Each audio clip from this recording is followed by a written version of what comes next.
फिर मेरे मन में जिज्ञासा थी कि क्यों ना मैं ऐसा करूं। ज़्यादा तो नहीं कर सकते लेकिन धीरे धीरे स्टार्टिंग तो कर सकते हैं कि जिससे बच्चों की एजुकेशन ना रुके। तो मैंने ऐसे 4 बच्चों से स्टार्ट किया। तो मैं मैडम से मैंने बात करी कि मैडम मैं 4 बच्चों का ज़िम्मा मैं लेती हूँ, मैं इनकी फ़ीस दूंगी, तो इनको स्कूल कंटिन्यू करिए।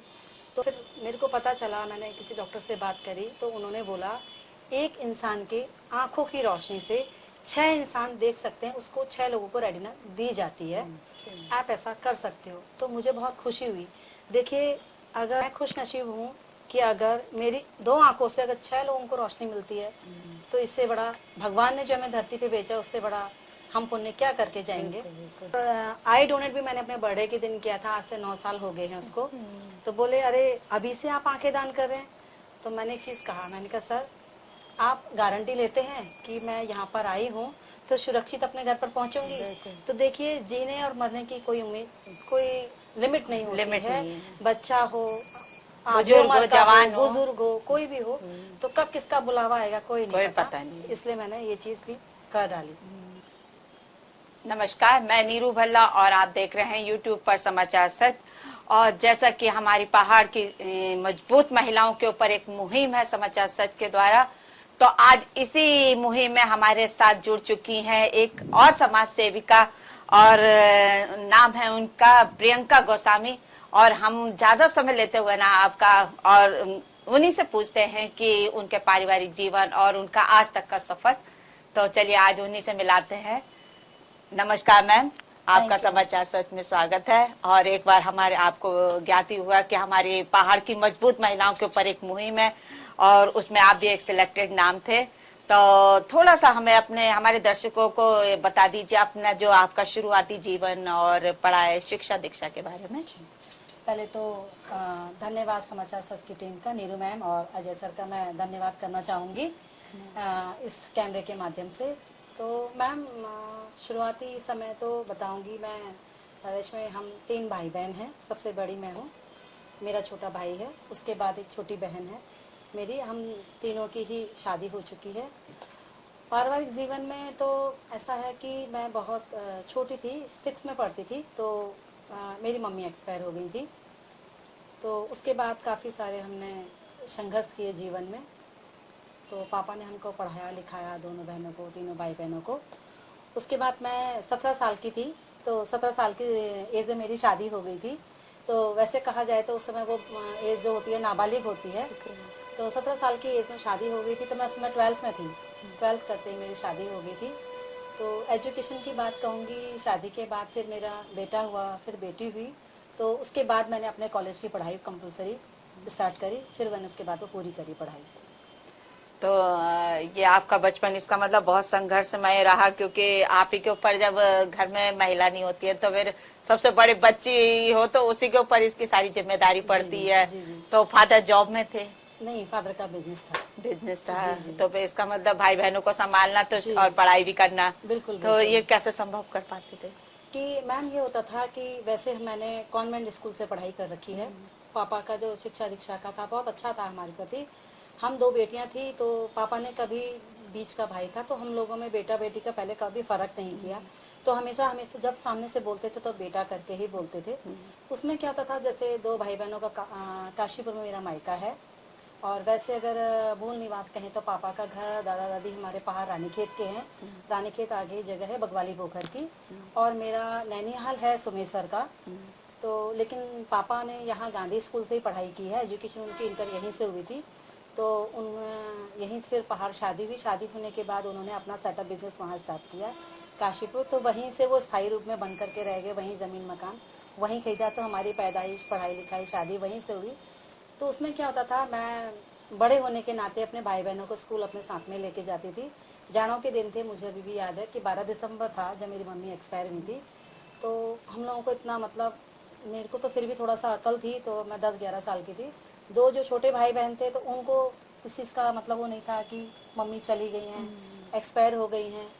तो ये सारी चीज़ संघर्ष तो रहा, काफ़ी रहा। तो उसके बाद क्या होता था, रात को जब पापा भी अपने काम से लौट के आते थे, मैं भी शाम को, तो सारा काम रात को, झाड़ू पोछा है, कपड़े धोने, ये सब पापा और मैं रात को मिल करके करते थे। और सुबह खाने पीने की ड्यूटी मेरी होती थी, मैं ही बनाती थी। तो उनका टिफिन विफिन तैयार करके और पापा का टिफिन लेके तब हम जाते थे स्कूल का। तो ये इतनी कम उम्र में शादी करने का जो रीजन रहा, फिर एक 17 साल की उम्र में शादी करना, फिर वहां पर जाके ससुराल में जाकर एक पारिवारिक जी जी जी जिम्मेदारियां पड़ जाना, तो अचानक एक जीवन रुक सा गया। बिल्कुल। हाँ जी। क्योंकि मैं अपना ये कहूँगी कि ये तो देखिए संजोग होता है, शादी कैसे हुई क्या हुई आप सच नहीं मानेंगे। जब मेरी शादी भी हुई, जब फर्स्ट बार पापा के एक दोस्त थे, तो वो आज की डेट में मेरी ससुर जी बने हैं, जिनको बुआ के घर वाले कहते हैं। तो वो पापा के साथ यहाँ पढ़ाई करते थे, तो उनके भतीजे थे, तो उन्होंने बोला था कि मुझे अपने भाई के लिए लड़की चाहिए। तो उन्होंने ऐसे ही बोला कि मेरे साथ के हैं, उनकी बेटी है, तो एज उनको भी पता नहीं थी। उन्होंने कहा अच्छे हैं तो मैं बात करता हूँ। तो 29 अप्रैल का दिन था, तो वो आए, मुझे देखने के लिए आए, तो तुरंत बोले हमें तो लड़की पसंद है। तो उसी समय फिर तत्काल ही 19 दिन के अंदर मेरी शादी हो गई। तो मतलब मुझे उस चीज़ का एहसास ही नहीं था कि शादी हो रही है, नई जिम्मेदारियों में जा रही हूँ, क्या जा रही हूँ। तो हल्द्वानी गोरपा में मेरा ससुराल रहा। तो ससुराल में आकर के भी बहुत कुछ ऐसा रहा कि जो बिल्कुल मेरी समझ से परे था। क्योंकि देखो हमने कॉन्वेंट स्कूल से पढ़ाई की थी, शहरी परिवेश, शहरी माहौल देखा था। तो जैसे यहाँ आए, हम गांव में आए, तो काफ़ी बड़ी फैमिली थी, 12 जनों का परिवार था। तो इसलिए उनमें थोड़ा सा ये था कि खेती बाड़ी मैंने नहीं देखी थी, जानवर नहीं देखे थे। तो यहाँ आकर के क्या हुआ कि जब शादी हुई उसके दूसरे दिन हमारे यहाँ बोलते हैं कि दुल्हन पानी लेकर के आएगी। तो पानी थोड़ा सा दूर था, तो उस समय घरों में नल नज़दीक में नहीं होते थे, ट्यूबवेल हुआ करते थे। तो उसमें पानी लेकर के आएगी। तो जब मेरे को बोला गया कि आप पानी लेने जाओगे, तो 2 लोगों को और मेरे साथ भेजा और बाल्टी दी तो पानी लेके। तो वहाँ क्या था कि वो बाल्टी को भर के सर में लेके आना था, और वो खेत के रास्ते जो मेड़ होती हैं उसमें चलना था। तो जब मैं चली तो पहले तो मुझे समझ में नहीं आया कि मेड़ में चप्पल पहन के जाऊँ पैदल, क्योंकि मुझे ऐसा लगा कि मैं डिसबैलेंस हो जाऊंगी। नीचे खेत, ऊपर खेत, बीच में मेड़। फिर ट्यूबवेल से पानी भरा, तो बाल्टी जब सर में रखी तो ऐसे ऐसे ऐसे करके वो पानी पूरा आधा, मतलब घर में आधा ही आया, आधा मेरे पर पूरा गिर गया। तो उसके बाद भी ये सब धीरे धीरे कहते हैं ना, इंसान कोशिश करता है, उन चीज़ों को समझता है, उनके हाव भाव में जाता है। तो बहुत एक कहा जाए कि एक अलग ही दुनिया हो गई थी। तो फिर 19 साल में मेरा फिर बेटा हो गया मनीष। तो उसमें भी ये था कि सुबह 4 बजे उठ के हमें जंगल जाना पड़ता था। सीधे पल्ले की धोती पहनते थे, तो सीधे पल्ले की धोती, सुबह 4 बजे जंगल जाते थे। उसके बाद भैंसों का काम, जानवर काम करते थे। उसके बाद घर में, फिर मैं सबसे छोटी थी परिवार में। और मेरी खुशनसीबी ये थी कि मेरा मायका और ससुराल दोनों आर्मी फैमिली से थे। मेरे पापा लोग 5 भाई थे, तो 3 हमारे आर्मी में ही हैं।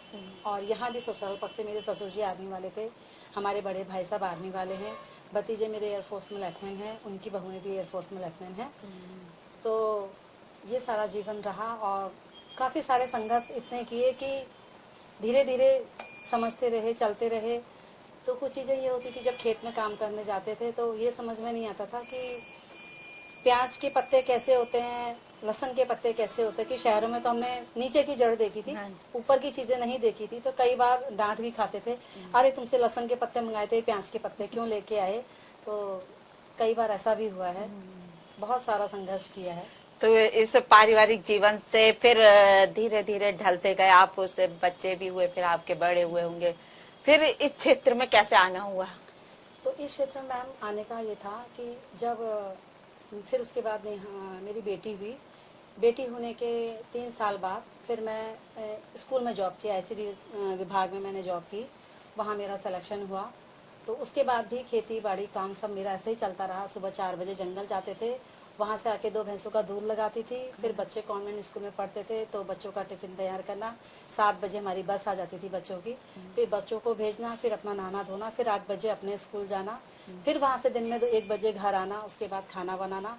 फिर उसके बाद 3 बजे फिर खेत में, फिर दूसरों के खेत में गन्ने के पत्ते होते हैं गोला काटने, फिर वो काटने के लिए जाते थे। फिर शाम को दूध लगाना। उस समय मेरा 20 लीटर दूध एक दिन का जाता था, 10 लीटर सुबह, 10 लीटर शाम। तो फिर उसके बाद जैसे मैं स्कूल में स्टार्ट हुई, तो स्कूल मैंने कुछ चीज़ें ऐसी देखी बच्चों को एजुकेशन को लेकर के। देखिए आज तो बहुत सारी सुविधाएं हैं स्कूलों में, बच्चों के लिए सरकार ने कॉपी किताबें यूज़ की हैं, यूनिफॉर्म यूज़ कर रखी हैं, खाने पीने के लिए देखिए दूध हैं, अंडे हैं, फल हैं, बच्चों के लिए प्राइमरी में भी सब जगह ये चीज़ें फैसिलिटी दी है। तो उस समय क्या होता था, कुछ बच्चे फीस देनी पड़ेगी करके स्कूल नहीं आते थे। तो जब उनके पेरेंट्स से पूछा जाता था, बच्चों से पूछा जाता था कि आपके बच्चे स्कूल क्यों नहीं आ रहे हैं, तो वो बोलते थे कि मैम हमारे पास फीस नहीं है। तो वो चीज़ों का फिर हमने सोचा कि क्या होगा। तो फिर मेरे मन में जिज्ञासा थी कि क्यों ना मैं ऐसा करूं। ज़्यादा तो नहीं कर सकते, लेकिन धीरे धीरे स्टार्टिंग तो कर सकते हैं कि जिससे बच्चों की एजुकेशन ना रुके। तो मैंने ऐसे 4 बच्चों से स्टार्ट किया। तो मैं मैडम से मैंने बात करी कि मैडम मैं 4 बच्चों का जिम्मा मैं लेती हूँ, मैं इनकी फीस दूंगी, तो इनको स्कूल कंटिन्यू करिए। तो मैम वहाँ से मेरी स्टार्ट हुई। तो लेकिन ये था कि मेरे पापा के अंदर भी ये चीज़ें जो थी मेरे को थोड़ा सा पापा की वजह से मिली थी। पापा के अंदर मैंने ये चीज़ें देखी थी बचपन से, क्योंकि हमारी परवरिश पापा ने ही करी, तो हम उन पर ज़्यादा डिपेंड थे कि वो कैसा करते हैं, क्या करते हैं, क्या नहीं करते।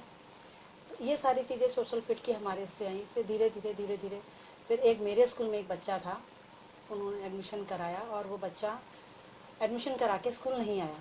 तो एक बार 10-15 दिन बाद उनकी मम्मी आई किसी काम से, तो मैंने बोला आपने अपने बच्चे को स्कूल क्यों नहीं भेजा। तो वो रोने लगी। तो बोली कि मैम एडमिशन हमने इसलिए कराया कि हमारे पास कुछ प्रूफ रहे कि बच्चे का हमें कोई सर्टिफिकेट मिले स्कूल का कि हमारा बच्चा स्कूल पढ़ा है, पर हम इस बच्चे को स्कूल नहीं भेज पाएंगे। उसका रीज़न ये था कि बच्चे का हार्ट जो था उस पर छेद था। तो मैं एकदम सन्न रह गई सुन करके। तो बोले कि मैंने कहा आप इलाज कराइए बच्चे का। तो बोली मैम हम इलाज कराने में संभव नहीं है, हमारे पास इतना पैसा नहीं है। तो मैं भी बहुत सोच में पड़ी क्या होगा। बच्चे को देखा तो उसका मतलब फेस देख करके उसका नाम निशांत था। मैं आज भी बच्चे का नाम नहीं बोलती हूँ। तो मैंने कहा कि मैम मैं अगर कोशिश करूँगी तो कैसा होगा। तो बोली मैम उन्होंने मेरे पैर पकड़ दिए, बोले अगर ऐसा हो सकता है तो बहुत अच्छा होगा। तो मैं घर आई, फिर मैंने अपने हस्बैंड से बात करी। तो मैंने सोचा था कि थोड़ा थोड़ा किसी से कहेंगे। तो मैं महिलाओं के एसएचजी समूह भी चलाती हूँ। तो मतलब मैंने अपने दिमाग में प्लानिंग कर ली थी कि छोटी छोटी मदद लेंगे तो कैसे भी करके बच्चे का हेल्प करेंगे, बच्चों को करेंगे।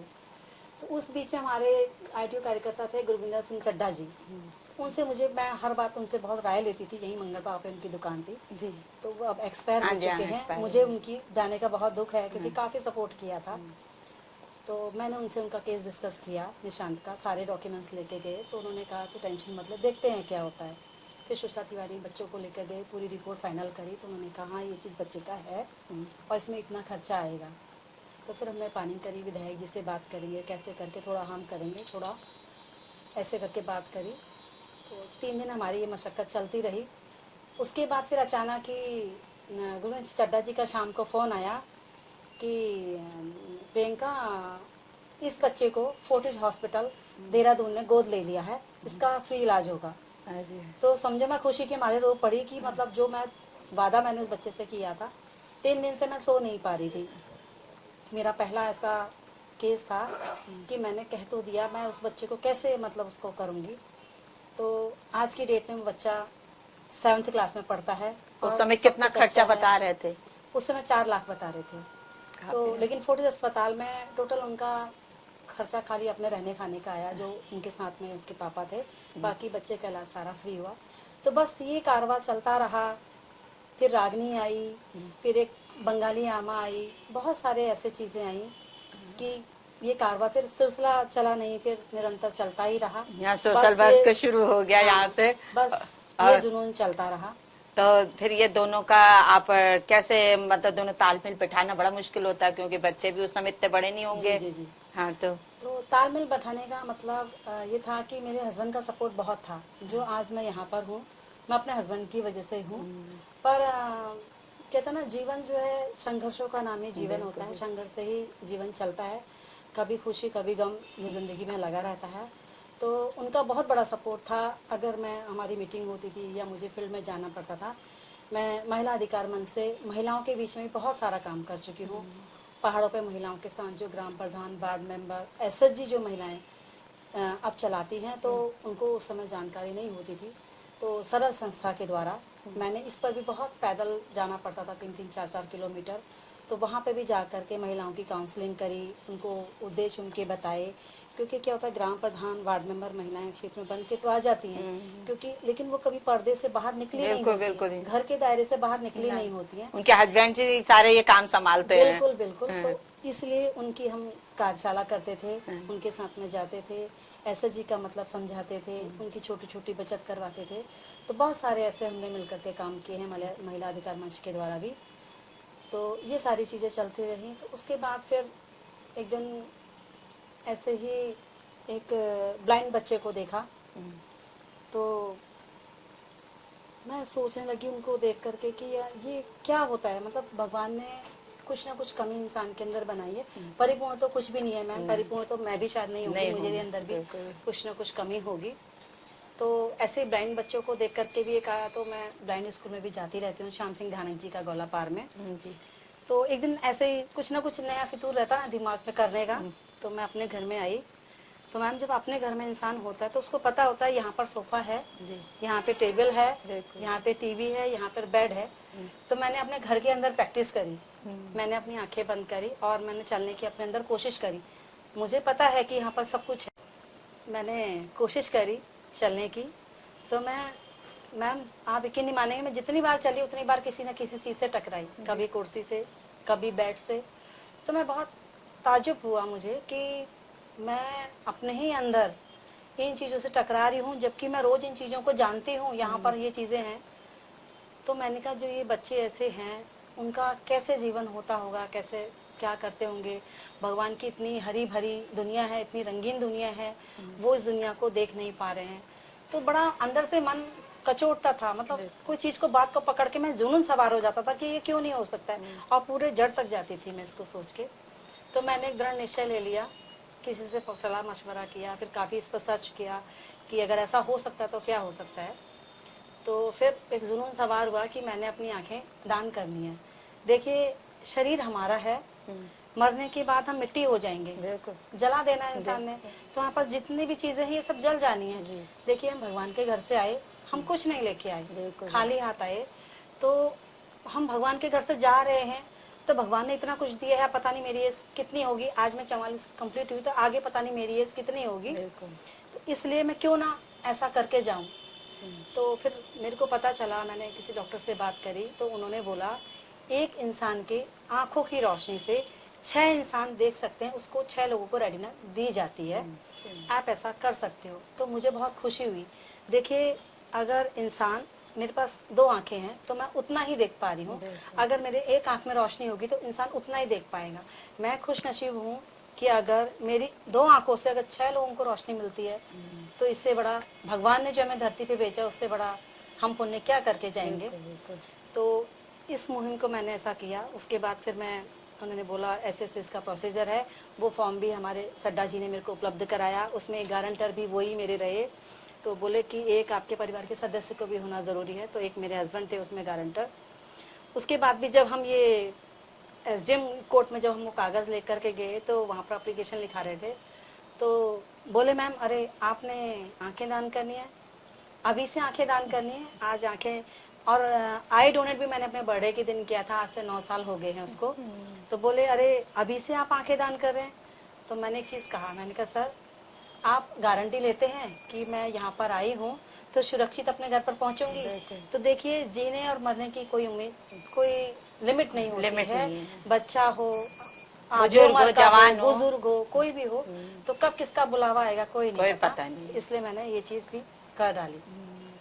तो अच्छा, तो इसका मतलब आपने आंखें भी दान कर दी है, महादान कर दिया है कि उस समय ये हमें पहली बार पता चला है कि ये 2 आंखों से 6 लोग देख सकते हैं। 6 लोग। तो मैम आंखें दान करने तो आजकल ये अंग दान का भी एक चल गया है। जी जी जी। तो वो तो नहीं किया है ना? नहीं वो नहीं किया, अगर भविष्य में आएगा तो मैं वो भी कर दूंगी। न चल रहा है, बॉडी दान करने का हो रहा है। बिल्कुल बिल्कुल, क्योंकि देखिए मैम जो ये मुहिम चल रही है ना, ये बहुत अच्छी है। देखिए हम बच्चों को अपने आगे एजुकेशन देना चाह रहे हैं, लेकिन अगर हम खुद ही इस पर पहल नहीं करेंगे तो कैसे होगा। देखिए साइंस के लिए बच्चों को रिसर्च करने के लिए कोई ना कोई डमी तो चाहिए ना। तो अब वो डमी हमारी भी हो सकती है, तभी तो उससे कितने लोग बच्चे डॉक्टर बनेंगे। ये चीज जो सोच है, बिल्कुल यहाँ से हम सही रहे ना तो सब कुछ सही होगा। तो मैम आप जैसे कि आप एक पारिवारिक जीवन से मैं सर के बारे में थोड़ा हम पूछना भूल गए। हाँ। तो सर का क्या सपोर्ट रहा और आपके साथ, मतलब कहते हैं ना कि जी। हर एक कामयाब जी, पति के बिल्कुल। पीछे महिला का हाथ है, लेकिन एक कामयाब महिला के पीछे पति का हाथ। जी जी, ये मैं बताना चाहूंगी। देखिए, शादी के टाइम से हाँ। उनका पूरा सपोर्ट था। अगर मैं जंगल जाती थी तो उनको पता है सुबह 4 बजे अकेले तो जंगल जाएगी नहीं भाई, सब लोग सोते हैं। तो वो 4 बजे मैम मेरे साथ जंगल जाते थे। हाँ, और शाम को अगर मैं 3 बजे जंगल जाती तो उसमें भी लोगों का आराम का टाइम होता था, क्योंकि मुझे एक्स्ट्रा काम इसलिए करना पड़ता था मैम, 4 घंटे का मेरा स्कूल था। तो और लोगों का ऐसा नहीं था ना, 4 घंटे स्कूल नहीं था, तो मुझे एक्स्ट्रा काम करना पड़ता था। अगर मुझे सुबह स्कूल जाना है तो शाम को 5 गट्ठे घास काट के, उसकी पूरी कुट्टी काट के तब 2 भैंसों का तैयार हो, दिन भर घास डालते रहो, अगले दिन शाम को फिर 5 गट्ठे काटो, फिर तैयारी करो। तो सर का बहुत सपोर्ट रहा फील्ड में। कभी महिला अधिकार के मंच की वजह से हमने काफ़ी बार, जैसे कोई बच्चे खो करके आते हैं, लड़कियां हैं, कोई है, तो उनकी काउंसलिंग के लिए भी हमको महिला हेल्पलाइन में, कोतवाली में बुलाया जाता था। कभी कभी रात को 11 भी बज जाते थे हमको वहाँ पर बच्चियों के साथ में।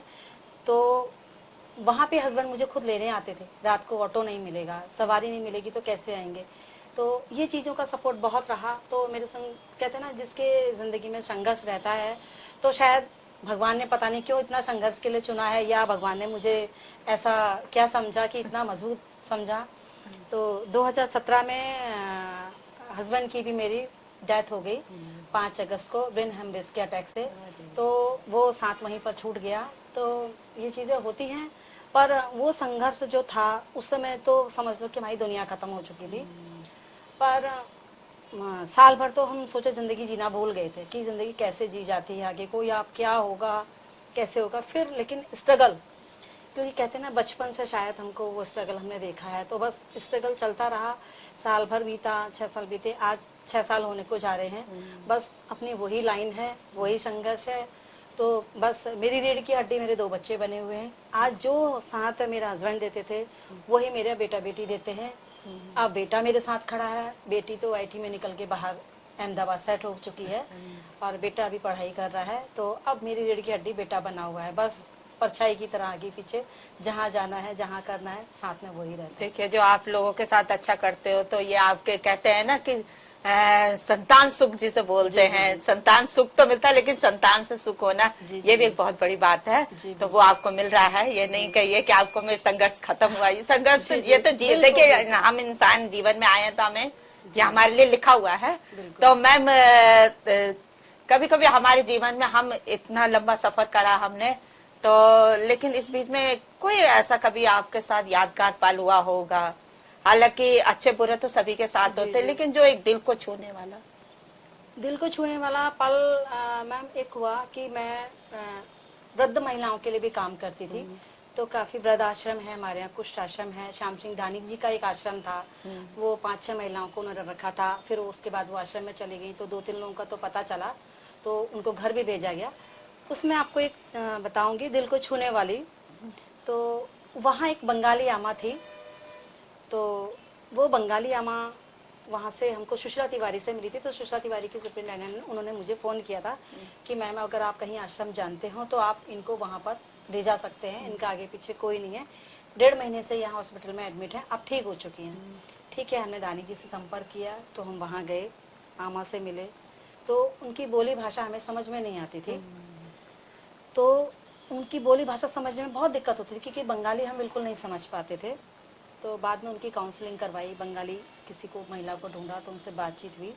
तो वो काफ़ी लंबी बात है कि कैसे उनसे, किस तरह से वो अपने घर से आई थी, कैसे वो भूली बिसरी नहीं आई थी। उन्हीं के बेटे ने उनको घर से धोखे से बाहर निकाल दिया था, बस में टिकट काट के उनको भेज दिया था। ये सारी घटना थी। तो लेकिन उस घटना में ये रहा कि जब मैं बंगाली आमा से हफ्ते हफ्ते मिलने जाती थी, तो बंगाली आमा एक अलग ही भाव था। हम दिल से शायद एक टच था। वो भाषा नहीं समझ पाती थी, मैं उनकी भाषा नहीं समझ पाती थी, लेकिन जो उनकी प्यार की भावना थी ना, वो बहुत अच्छी थी। तो उसमें केयर टेकर थी। तो केयर टेकर से मैंने कहा था कि मैं वहाँ 5 मैक्सियान लेके गई थी उन लोगों के लिए। मैंने कहा आप कपड़े चेंज करके ये पहनना। तो बंगाली आमा ने वो कपड़े पहने नहीं थे, क्योंकि उनका ड्रेस कुछ अलग होता था। तो केयर टेकर को बोला था धोती धोना, तो उन्होंने वो धोती धोई नहीं थी। तो मैं वहाँ जब तीसरे दिन गई तो वो देखा मैंने, कपड़े उनके ऐसे थे, तो मैंने अपने कपड़े ऊपर किए और वो अम्मा की धोती धोई मैंने। धोती धोने के बाद पता नहीं आमा रोने लगी और वो दरवाजे में तौलिया था वो लेके आई और मेरे हाथ ऐसे ऐसे पोंछने लगी कि इसने अपने पूरे कपड़े खराब कर दिए मेरी एक धोती धोने के लिए। और उनकी धोती में हमेशा पता नहीं कब से वो 4-5 एक के सिक्के होते थे, वो हमेशा उसको गांठ को कभी किसी को हाथ नहीं लगाने देती थी। उस दिन वो 4 सिक्के उन्होंने मेरे हाथ में दिए। आज की डेट में वो 4 सिक्के मेरे पास आज भी है, एक के। तो वो मेरे दिल को छूने वाली बात थी कि हम सोशल फील्ड में काम करते हैं तो बोली भाषा से कोई फर्क नहीं पड़ता, दिल के रिश्ते हैं, दिल से समझते हैं। बिल्कुल। तो आप एक और संस्था से जुड़े हुए हो, जैसे हम आप ये परिचित है पंखुड़ियाँ। जी जी, यहाँ पर भी आपका एक पद है वहाँ पर कार्यक्रम अधिकारी के रूप में। तो मैम को मैं आपको बताना चाहूंगी, मुझे एक मैम के बड़ा अच्छा डायलॉग लगता है। मैं 2 बार से तो मैं भी जा रही हूँ, तो मुझे इस बार 2023 का मेरे को भी ये महिला सम्मान मिला। तो मैं मैम हम ये वो मोती पिरो के लाए हैं जो माला बनाते हैं, एक बार बोल दीजिए, बहुत अच्छा लगता है मुझे वो। अच्छा, ये हल्द्वानी का हीरा है। हम हल्द्वानी के एक एक मोती, अनमोल मोती में से मोती पिरो के लाए हैं, तभी तो हमारी शानदार माला बनी है इन मोतियों। वो मोती होता है 9। जी बिल्कुल। देखिए हम वैसे कहा जाए तो महिलाओं का बहुत सम्मान है। देखिए पुरुषों का भी सम्मान है, महिला पुरुष के बिना समाज नहीं है, समाज की सृष्टि ही महिला पुरुष से होती है। तो हम पुरुषों को भी पीछे नहीं रखते हैं। देखिए गाड़ी के पहिए दोनों बराबर होते हैं। हमारा कहने का उद्देश्य यही होता है, अगर हम स्कूटी चला रहे हैं, मान लीजिए आगे महिला है या आगे पुरुष का, अगर टायर को हम जोड़ें, अगर एक भी टायर पंचर हो जाए तो क्या गाड़ी चल सकती है? नहीं चल सकती है। तो महिला पुरुष दोनों ही गाड़ी के बराबर पहिए हैं, तो दोनों को समान भाव से हम सम्मानित करते हैं। लेकिन फिर भी क्या होता है कि महिला जो किसी महिला को नहीं जानती, छोटे से स्तर से काम करती है, मान लो गांव में होती है कोई महिला, अब जैसे कोई महिला सक्षम है तो बाहर भी निकलती है, सब कुछ निकलती है फील्ड में, सब जानते हैं। अब जैसे मेरे को भी अपने नेत्रदान की वजह से, सोशल फील्ड में काम करने की वजह से, मुख्यमंत्री से लेकर के काफ़ी अवार्ड मुझे मिल चुके हैं अपने क्षेत्र में, तो काफ़ी संस्थाओं से भी मिल चुके हैं। तो कहने का मतलब ये कि अब हमारी उद्देश्य ये, जब हम सम्मानित होते हैं तो हमारे पर डबल जिम्मेदारी बनती है कि हम और ऐसे काम करें, महिलाओं को आगे बाहर लेके आए जिन्होंने काम करती हैं लेकिन वो डरती हैं, समाज में आ नहीं पाती, उनको बराबर सम्मान नहीं मिल पाता। तो हमारा उद्देश्य यही रहता है। तो इसलिए हमने उस रूप को अलग रूप दिया है। तो साल में 2 बार नारियों का पूजन होता है नवरात्रि के रूप में, तो वो 9 रूप होते हैं। तो इसलिए पंखुड़ियाँ संस्था की मैं कार्यक्रम अधिकारी हूँ। तो उस संस्था में हम हर साल 9 महिलाओं को ढूंढ करके लाते हैं, जिसको हम अनमोल हीरा कहते हैं। तो उन हीराओं को हम चुन करके लाते हैं और समाज के सामने लाते हैं और उनको ऐसा मौका देते हैं कि सब लोग जाने। ये हमारा उद्देश्य होता है मैम। तो ये तो हमारे मैम का देखिए आज तक का संघर्ष था। तो मैम जिस तरह आपने अपना एक शुरू से लेकर अभी तक का जीवन बताया, बहुत संघर्ष में, लेकिन आपने हार नहीं मानी। आपको देख के कह भी नहीं सकता कि आप वही महिला हो जो घर से जंगल जो गाय भैंसे देखना। तो हम उन महिलाओं से चाहते हैं कि आप उनको कुछ बताइए, जो महिलाएं होपलेस हो जाती है, नहीं ये हमारा घर परिवार है, ये हमने इसी को देखना है। तो उनको भी एक मतलब प्रेरणा दें कि नहीं ये आपका घर परिवार भी एक जीवन है, लेकिन इससे हटके भी कुछ है कि जो लोगों को भी इसका मतलब फायदा मिले। बिल्कुल। तो मैम उनके लिए कुछ संदेश। देखिए मैं यही कहूंगी कि देखिए संघर्ष सबके जीवन में होता है। मैं ये नहीं कहती कि मेरे जीवन में संघर्ष है, संघर्ष के बिना तो शायद जीवन ही नहीं है। कहते हैं ना, अगर सुख नहीं होगा तो दुख का एहसास नहीं होगा, और दुख नहीं होगा तो सुख का एहसास नहीं होगा। तो ये तो जिंदगी के 2 पहलू हैं। तो देखिए संघर्ष से लड़ करके, अपने आप से लड़ करके जो आगे आया वो ही बाजीगर होता है। देखिए महिला अगर कहते हैं ना कि महिला अगर सक्षम हो जाएगी, अगर निडर हो जाएगी, तो अपने बच्चों को अच्छी शिक्षा दे पाएगी, बच्चों के साथ हिल मिल कर रह पाएगी, अपनी बातें हर किसी से शेयर कर पाएगी। तो तभी तो कुछ बाहर करने का उद्देश्य होगा। तो कि आज महिलाओं के लिए कई सारे कार्यक्रम हैं, छोटे छोटे सरकार काफी समय से, देखो SSG चल रहे हैं। SSG क्यों चलते हैं, समूह क्यों कहा जाता है? कुछ जगह में समूह चले तो उनको पता ही नहीं है कि समूह होता क्यों है। जैसे गांव में मैं आपको थोड़ा सा बताऊंगी कि महिलाओं के समूह चलते हैं, उसमें क्या है 10 महिलाएं 15 महिलाएं का एक समूह होता है। समूह का उद्देश्य ये होता है कि सबका मुंह एक। देखिए हम परिवार में जैसे मैं अकेली, तो मैं अकेले निर्णय लेने वाली हूँ, तो समूह में क्या था 12-15 महिलाएं हुई, उसमें मासिक बैठक होती है, तो उसमें सबकी रजामंदी से, देखिए वो उद्देश्य उसका ये था कि छोटी छोटी बचत करें, महिलाएं अपना पैसा बचत करना सीखेंगी, उससे अपना एक रोजगार जोड़ेंगी। अगर ग्रामीण में महिलाएं हैं तो जैसे हम किसी से हम लोन मांगते हैं, मान ली किसी से उधार मांगते हैं, तो पहले हिचक लगती है, फिर वो हमको 2%, 3%, 10% ब्याज हमसे लेगा, तो उसमें क्या है महिलाओं का लघु उद्योग कर सकती है। काफी लोगों ने इसमें किया भी है, छोटा सा अपना उसमें 200 रुपये महीने में, 100 रुपये महीने की किस्त खोल के इसमें समूह में जोड़ें, उसके बाद अपनी लॉनिंग करें। खुद एक साहस होता है कि हाँ हमारा पैसा हम कर रहे हैं। एक छोटी सी दुकान, सब्जी की दुकान खोल सकती हैं, परचून की दुकान खोल सकती हैं, जानवरों के लिए चारा ले सकती हैं, तो धीरे धीरे उससे भी हिम्मत बनती है। आज से काफी साल पहले है, Humana people to people India एक संस्था आई थी, मानवता जन से जन तक, वो बाहर विदेशी संस्था थी डेनमार्क से, तो उस संस्था को लीड कर रहे थे संतोष यादव सर जी। तो उस समय उन्होंने हमको ये चीजें सिखाई थी, वहां से हमारी ये एसएचजी की पहल हुई थी। उस समय ब्लॉक स्तर में पूरे हल्द्वानी क्षेत्र में 51 एसएचजी बने थे, 51 समूह बने थे, तो उसमें हमने किचन गार्डन, छोटे छोटे लघु उद्योग, ये चीज करना था। तो उसमें मैं